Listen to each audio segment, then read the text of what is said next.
my name is Eric Orr, and I work with the Center for Independent Living in York, Pennsylvania, and I am the Iron-On Advocacy Coordinator, which means that with that job, I work with individuals with disabilities, helping them find the services and supports that they need to live independently.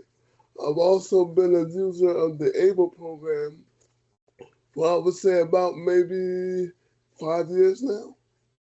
So that's just a little bit about myself. Thank you, Eric. And Sarah, could you introduce yourself? My name is Sarah Nye. I am 21 years old, who lives in Central PA with my parents and my cat Dora. I raise my beautiful chickens. I love to listen to live bands, dance, and work out to music. I am also active in many different sports. I have an important role in the DS ambassador program with the National Down Syndrome Society and the SS. I have assisted representing the NDSS law enforcement range regarding this series here in PA. I am also advocating to mandate this training in PA. In Dufferin County, I have been assisting with the Crisis Education Training, CIT, that is given to law enforcement. I was honored to have been selected for the 2024 NDSS Jim Piper Award. This award is given to someone for advocating and bringing awareness to the Down syndrome community. In July of 2025, I received the K. Smith 2025 Group Leadership Award.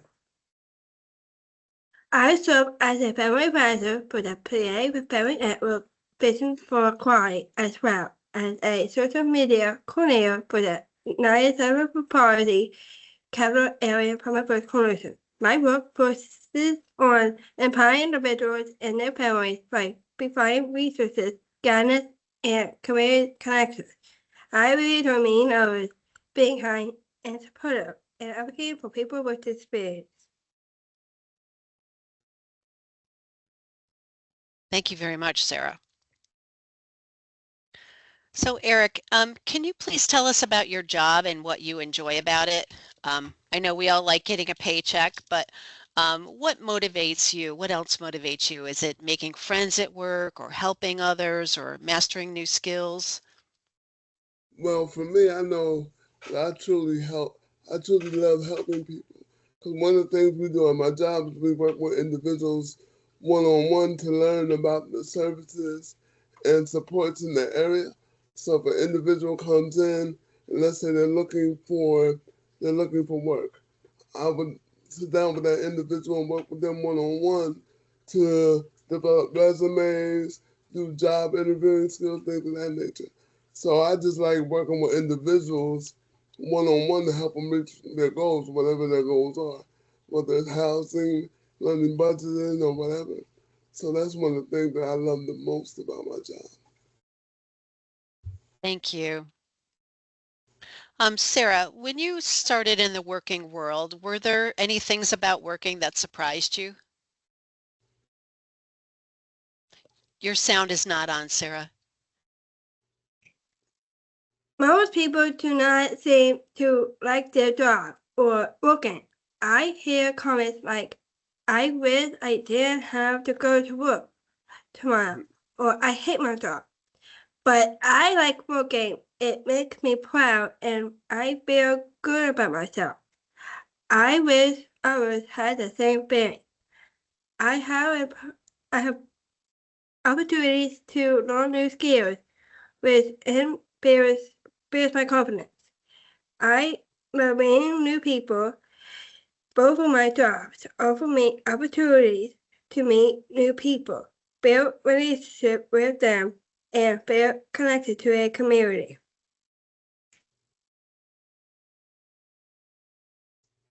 Thank you very much.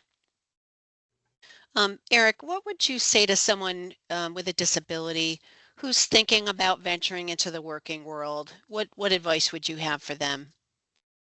But I would definitely tell them that it is well worth it because one of the things that working allows you to do is it allows you a little bit more freedom to live how you want to live. When I first started, when I first made the decision to go to work full time, back in the day I was on disability, and back then there wasn't. Well, it still is that way today, where you can only work a certain amount of hours, and then you have to decide whether you want to let the disability go or work full time. And back then, there was no PA able account. So I had to try to balance the two together while I was working part time enough to keep my benefits and still, have extra money. But now I just decided to work full time because I just have more freedom as far as what I can do and what I can't do. And one of the things that PA able helped me do was it helped me to be able to save money and set money aside for a lot of things that I want to do. So I would definitely tell an individual that, they're always better off working and joining the workforce, and it gives you something to do during the day as well. Thank you. And Sarah, how about you? What advice would you give to someone with a disability who's thinking about going into the work world? I think you're muted again, Sarah.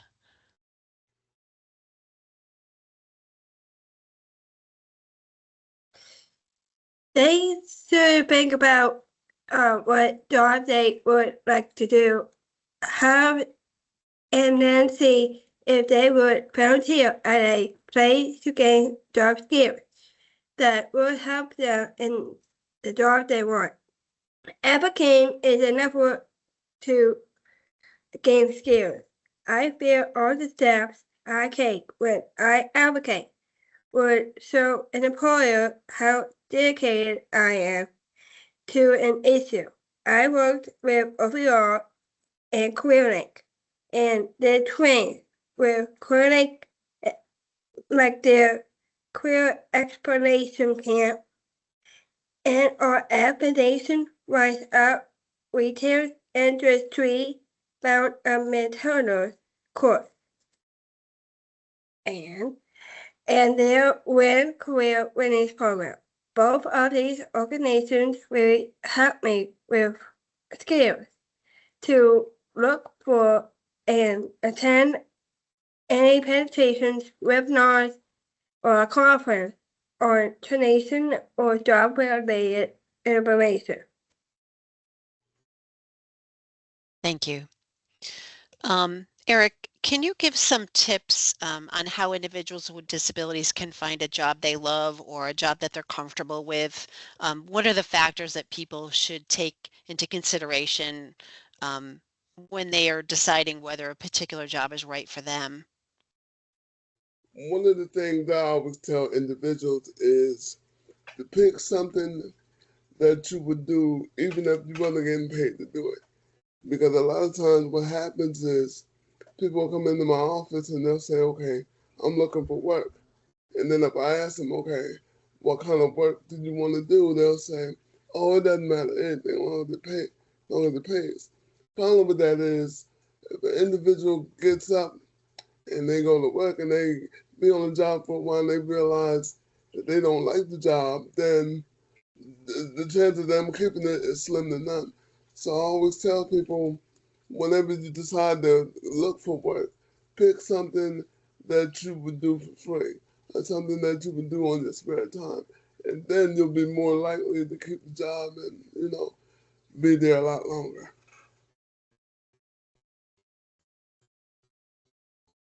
Great ideas. Sarah, what things can make a job great rather than just okay?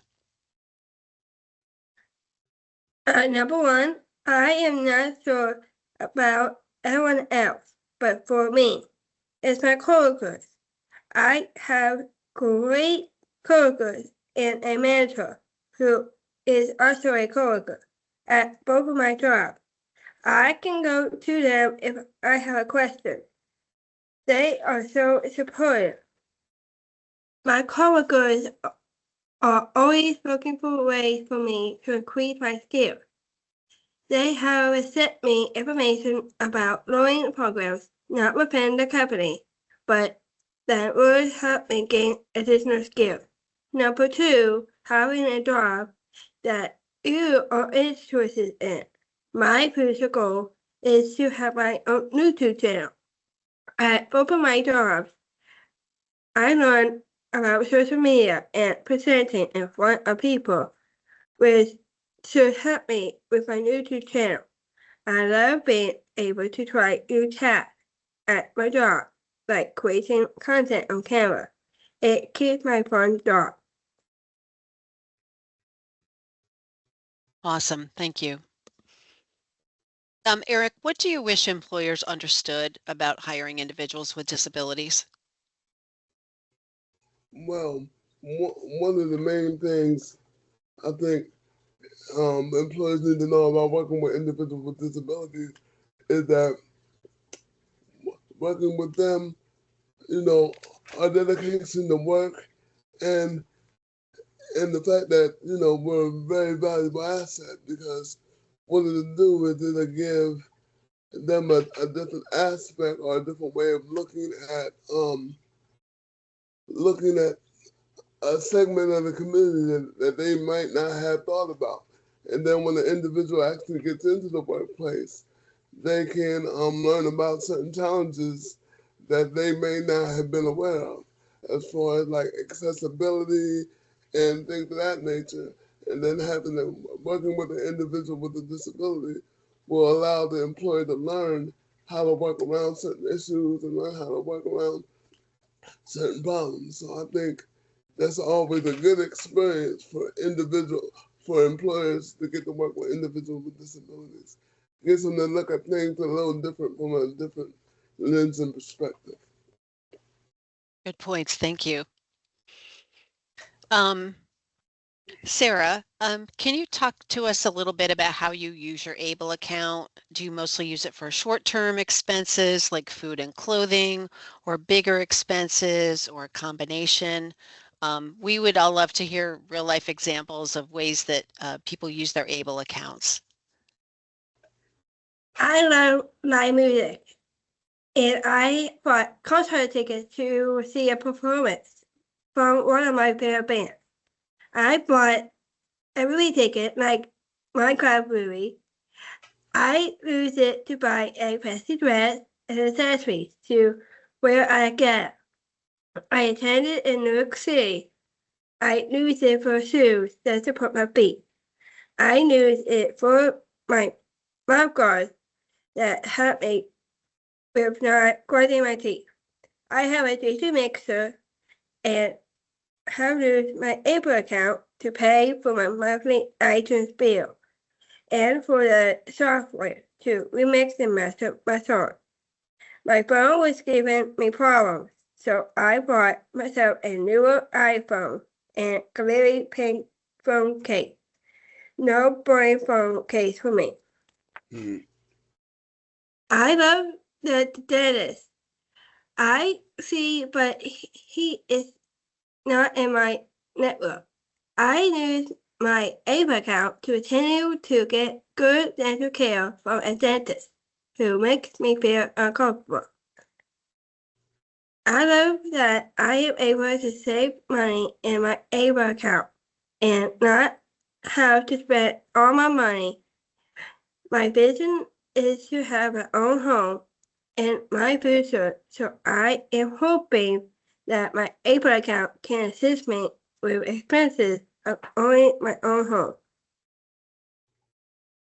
Thank you. Eric, can you tell us how you have used your ABLE account? Yeah. One of the things I do currently is that if I need something for my job, whether it be an updated computer or some kind of software or something, and we're nonprofit, so we're on a limited budget. So some of the things I want may not, be able to be purchased that way, but I'll use my Able account for it. And another thing that I'm planning on working towards is getting me an accessible van. So, I've been setting money aside for that so I can, put that a nice side down payment on an accessible van. And, any other little things that I might need or want. One good thing about the Able account is I've learned over the years that you have to separate your money from your money. And it allows me to just set aside money for specific things and specific purchases that, that I know will be there. And like a little nest egg that I know I'm not going to touch until I reach my goal. So that's one of the things I use my Able account for. Thank you. Mhm. Bear with me now. I'm going to pull up um, the video of Josie.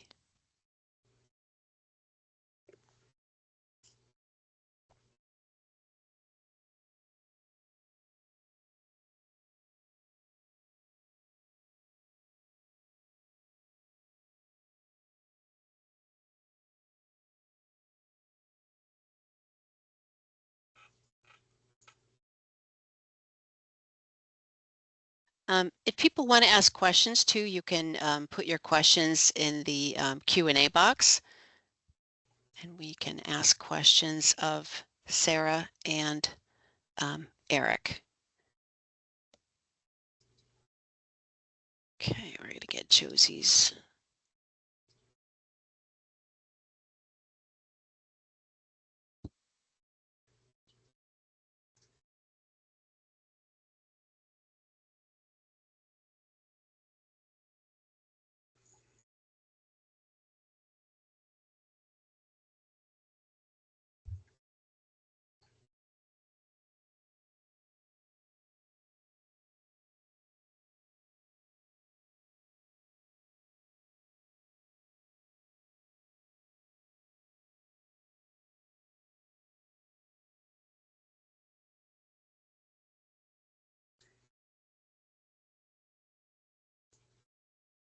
My day for technology. I am not able to share her video with sound, and if we don't have sound, then it's not that valuable. So I apologize, but we're not going to be hearing from Josie today. If anybody has any questions, please feel free to type them into the Q&A box.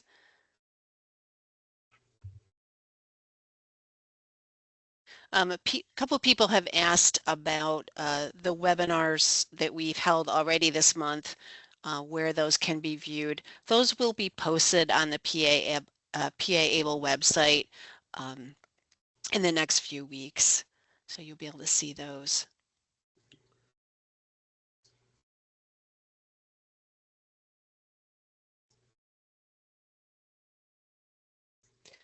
Eric, what do you like best about Able? Well, one of the things I like best about Able is just being able to being able to save money because it's really it's really helpful. You know, I like I said when I first started working, there was no Able account, so I kind of had to kind of you know, all right, a little background story. When I first started working, I have I had to decide whether I wanted to go full time or part time. But what would happen is just the way the pay periods would fall, even though I had it set out where I was always under the limit every month, the way the pay periods would fall, there would always be that 1 or 2 months that would have 3 extra pay periods on it just because of the way the month was set up. So no matter how I tried to finagle it, I would always end up going over. And then when you end up going over, you had to pay Social Security back for that entire month, even if it was only a couple of dollars. But if I'd have had a pay able account, I could have just had them deposit the check in that account. And then that wouldn't have showed up on my, that wouldn't have showed up, as a credit against me. So that's one of the really cool things about paying able. And I remember when they first came out with the able program, they didn't have it in Pennsylvania yet. But then when it finally did, it took me a year or two, but then I thought, oh, well, let me sign up for it and see how I do. And then the other good thing about it is you can do some investing. You can do it. Because I've been trying to learn about that, trying to learn about how to invest in different things. So all in all, I think it's a pretty good program. Awesome. Thank you. Eric, someone had a question. If you could do it all over again, I think they mean your work history, Hmm. would you do it again? And I know you have an interesting work history. I guess I'd like to hear about that too. Yeah. Well, will I do it all over again? Yes. Because the funny thing about it was I started out and what I went to school for was graphic design and artwork. And then I went back to school for PC repair. But one of my biggest issues that I was having was I just couldn't find work in my area. So, because like a lot of the jobs that I was looking for would be like over in Lancaster or in Philly and things like that. And then I'd have to commute back and forth. Well, with limited income and, no transportation, that wasn't going to happen. So what had happened one day was I was looking for help with the issue I was having with my wheelchair.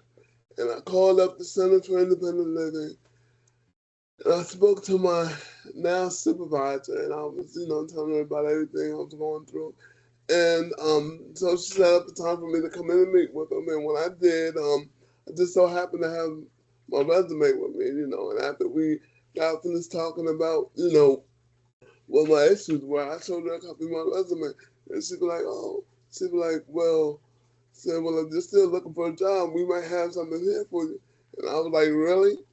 And so ever since then, what is it, 17 years later, here I am, and working full time has really been a true blessing. Even though there's times when, budget restraints and things like that, but all in all, yes, I'll do it all over again.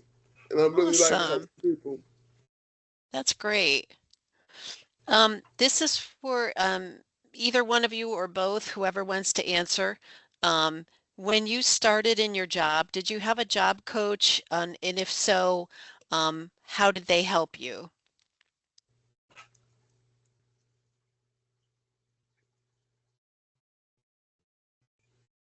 Well, I Hmm, didn't have a job coach. you didn't have a job Well, coach. well, let me walk that back. I would, I didn't really have a job coach, but I was working with someone over at OVR. I had an OVR counselor that Okay. was working with me, and they they helped me get the resume and all that together. But then, once I got all that, and this is when I first started working some of my other jobs before the job Uh-huh. that I have now. So yeah, I worked a lot with OVR, but not really a specific job coach. Okay. Um, Sarah, if you feel comfortable answering, can you tell us if you had a job coach or not? I had a dog coach. Now. But yeah. Uh, and stay focused. Help you stay focused? Is that what you said? Okay. Thank you. Um, Another question from the audience that either one of you or both can answer, whoever wants to. Have you found that employers are open-minded about using ABLE accounts or directly depositing your paychecks there? And that's a question I'm not sure if you guys do direct deposit of your ABLE or not. Well, now for me, I didn't do direct deposit, but what I do is I have a certain percentage come out. So I have it take I think it's like 10%, Hmm. and then so 10% will automatically go into my able account because I know you have to contribute so much every year or whatever. So in order to make sure that I'm contributing, I just have it come out automatically, and then I know it's there. Okay. You don't have to contribute a certain amount a year, just for You clarity don't? there. No, Oh, okay. no. Well, We're that's good happy to if you know. want to contribute, but you don't. You don't have to. Mm. Sarah, if you want to answer anything, just jump in, but if you don't want to, that's okay too. Someone asked of both of you, have other friends or family ever contributed to your ABLE accounts? Not that, but that will be a beautiful day.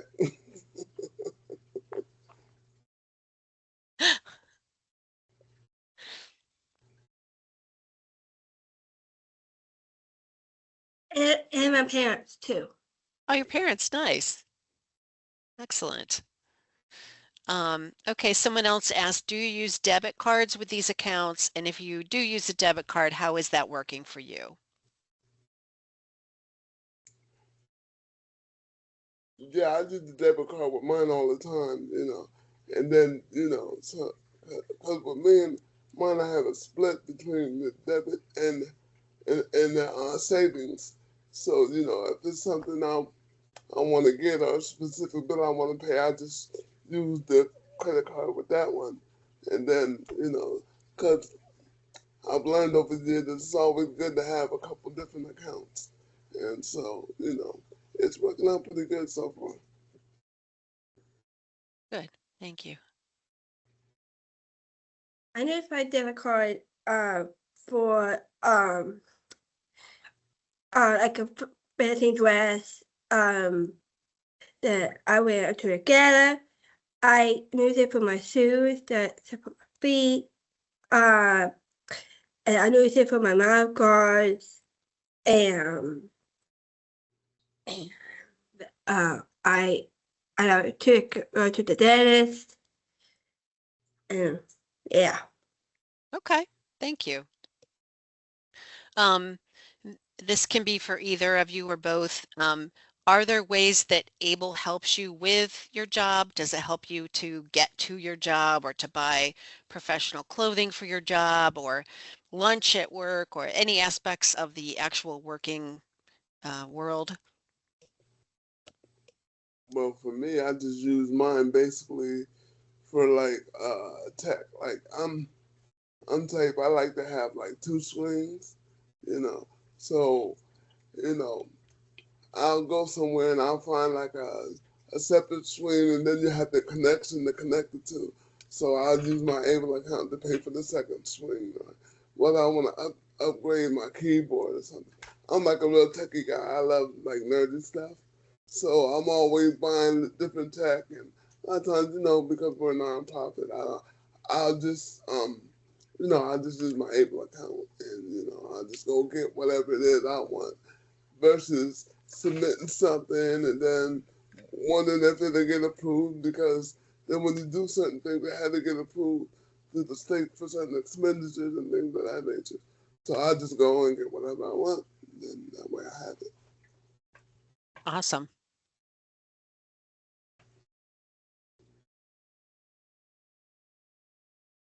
And professional clothes too. Yeah, good. I know one of the things Josie said was that she feels like it's very important for people with disabilities to look professional because sometimes I don't want to put words in her mouth and I can't remember how she said it, but you want to be taken seriously, and sometimes people might make a snap judgment about you if you have a disability. So she feels like it's extra important if you have a disability to, look professional in your dress. It certainly is. Certainly is. Um, Again, if anybody has more questions, feel free to put them in the question and answer box. We're very happy to take questions.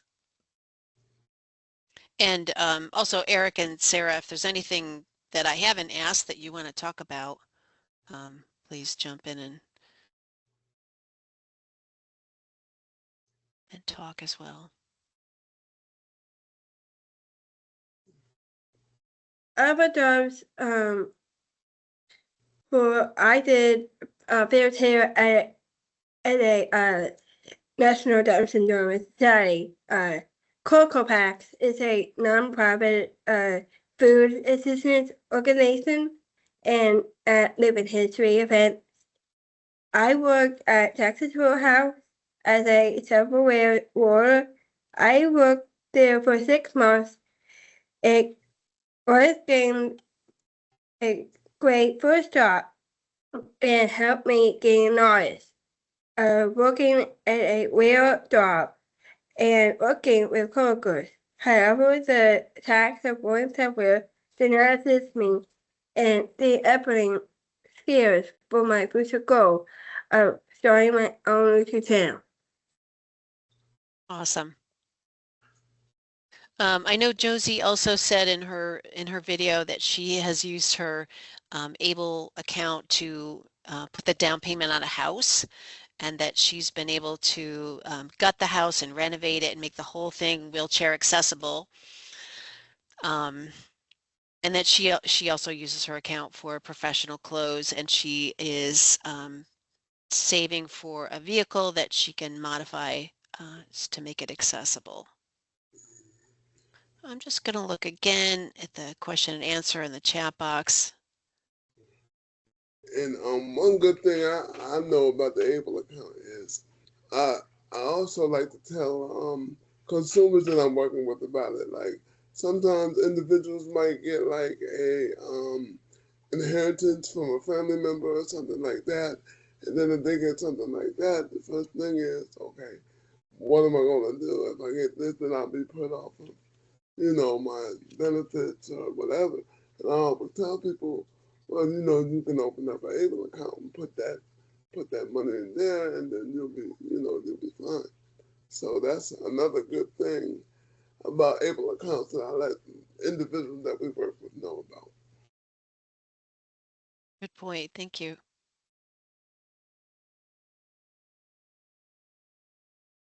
Well, I don't think we have any more questions, so we can end our panel. And Sarah and Eric, I just wanted to say a big thank you, and also to the ASL interpreters. Thank you so much for being here and for helping us all. Have a great Very afternoon, much. everybody.